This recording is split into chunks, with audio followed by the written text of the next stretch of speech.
Persoalannya adalah dakwaan ini kan dakwaan dalam bahasa sebagai pengedar, ya, yaitu pasal 114, pasal 112, dan pasal 111. Itu pasal mengenai pengedar. Nah, Pak Sarem ini kan sebagai pengguna, dia sebagai pengguna, tapi sudah dituntut pasal 114-nya pengedar-nya bebas, tinggal pasal 112 dan 111. Ya. Nah,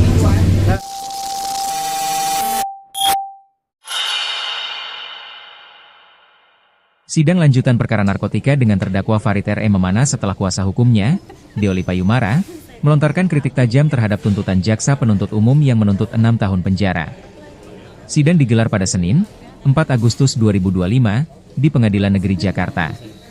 Dalam pernyataannya kepada media, Deolipa menyebut bahwa tuntutan tersebut mencederai prinsip keadilan dan gagal membedakan antara pengguna dan pengedar narkotika. Farid adalah pecandu, bukan kriminal.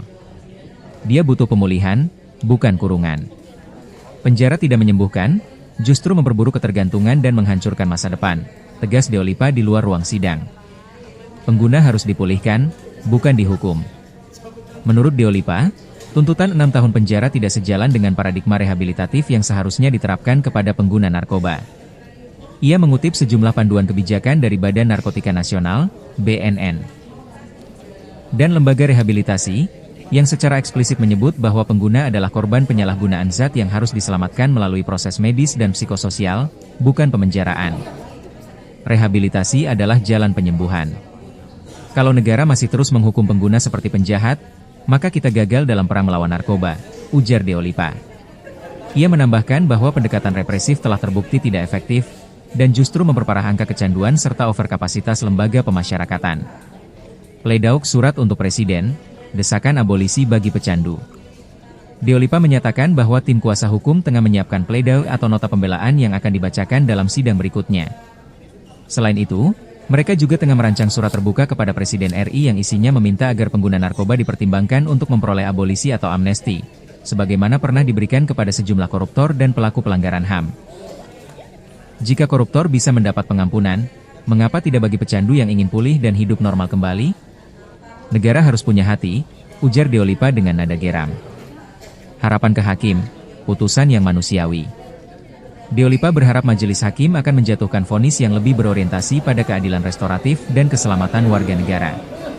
Ia menekankan bahwa penyelamatan satu nyawa dari jeratan narkotika lebih penting daripada menambah daftar napi yang dipenjara tanpa arah rehabilitasi. Kami minta majelis hakim tidak sekadar memutuskan berdasar pasal, tapi juga melihat hakikat keadilan sosial. Farid adalah anak bangsa yang masih bisa diselamatkan, pungkasnya. Sidang akan dilanjutkan pekan depan dengan agenda pembacaan pledau. Kasus ini dipantau secara luas oleh pegiat HAM dan komunitas rehabilitasi narkotika, mengingat implikasi kebijakan yang bisa ditarik dari putusan tersebut. sidang Pak Sarem ini kan setelah 2 kali ditunda, ini kan masih banyak, kan dituntut lah, jadi punya proses. Secara formal, yang dia menuntut. Pengacara membela, hakim memutus. Ini kan baru sesi jaksa menuntut. Nah, persoalannya adalah dakwaan ini kan dakwaan dalam bahasa sebagai pengedar, ya, yaitu pasal 114, pasal 112, dan pasal 111. Itu pasal mengenai pengedar. Nah, Pak Sarem ini kan sebagai pengguna, dia sebagai pengguna, tapi sudah dituntut pasal 114-nya pengedar-nya bebas, tinggal pasal 112 dan 111. Ya. Nah, Pak Sarem ini dituntut 6 tahun penjara, tapi dia adalah pengguna, tapi dampaknya dia dituntut sebagai pengedar juga, gitu. Jadi kita kemudian akan melakukan pembelaan, tapi yang paling penting kan fakta-fakta di persidangan sama-sama sudah kita ketahui bahwasanya seorang Pak Sarem adalah pengguna, bahkan dia cenderung adalah korban dari narkotika. Nah, kalau kemudian harapan kita kemudian ternyata hakim pun memutus dia bersalah dan dihukum, itu tentunya kan orang yang sudah jatuh, kemudian korban sudah jatuh bukan selamatkan, tapi malah jatuh ketimpa tangga, ketimpa apalagi, ketimpa cat, ketimpa ember, apalagi, ketimpa apalagi, sama ketimpa mungkin Hah?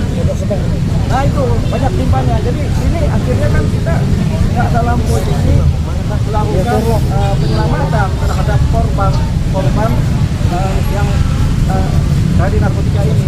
Dia kan pengguna. Jadi ini kita bayangkan tuntutan seperti ini di mana di 6 tahun kita sangat sayangkan karena kita memperhatikan aspirasi seorang pengguna narkotika di mana sebenarnya mereka adalah korban yang paling susah lah. Tapi kalau korban ini kemudian dihukum, tentu habis dia.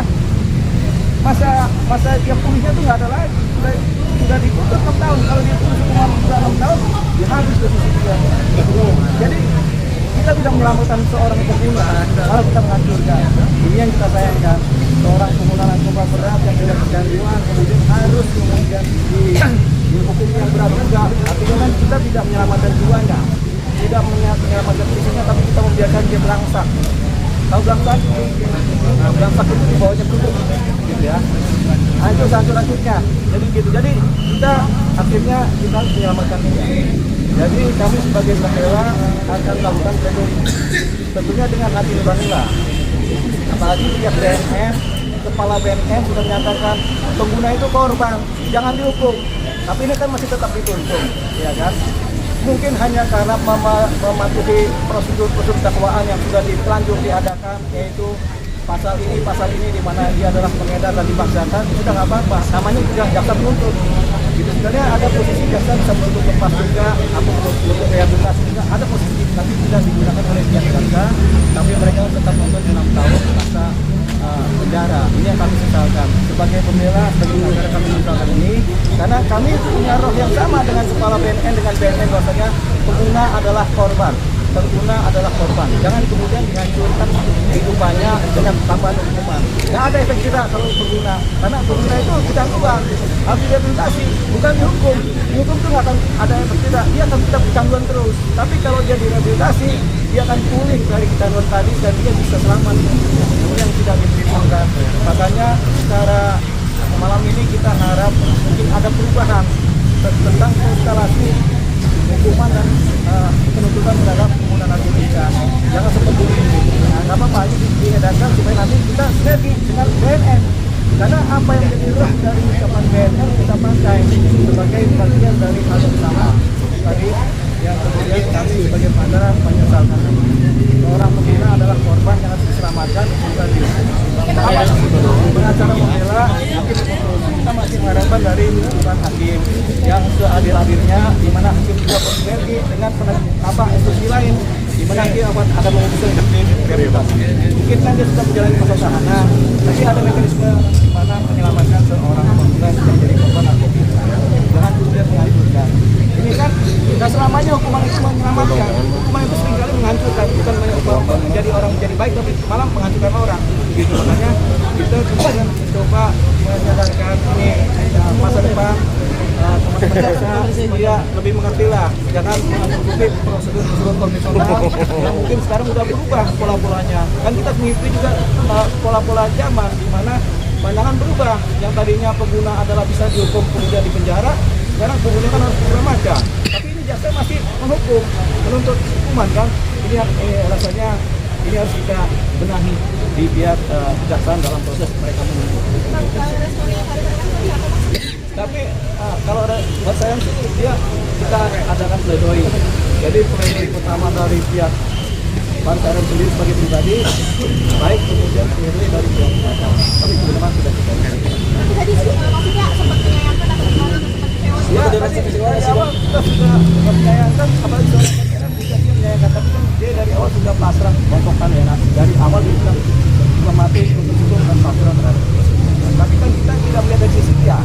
Kita melihat dari sisi kita yang gunanya adalah untuk menyelamatkan seorang pengguna supaya selamat, bukan kemudian berangsang gitu. Nah, kemudian dari posisi pledoi nanti, kami juga dari pihak pengacara akan melakukan upaya hukum lain, yaitu karena ada koruptor yang diabolisi dan diamnesti, ya kan? Kita juga minta abolisi dong. Ini kan kita korban nih pengguna nih. Masa koruptor aja nggak polisi sama amnesti, kita juga minta supaya seorang pada diabolisikan begitu. Abolisi ini dihapuskan hukumannya atau amnesti atau apalah gitu. Di mana kita akan mengajukan surat kepada Presiden Prabowo 08. Kita minta supaya ini yang justru yang harus abolisi yang begini, bukan koruptor. Gitu. Jadi kita sudah bikin surat, mudah-mudahan besok kita sampaikan ke Sekretaris Presiden supaya nanti mudah-mudahan ditindaklanjuti. Jangan koruptor diselamatkan, tapi orang pengguna yang harusnya diselamatkan malah dilangsakan begitu. Langsak ya. Langsak.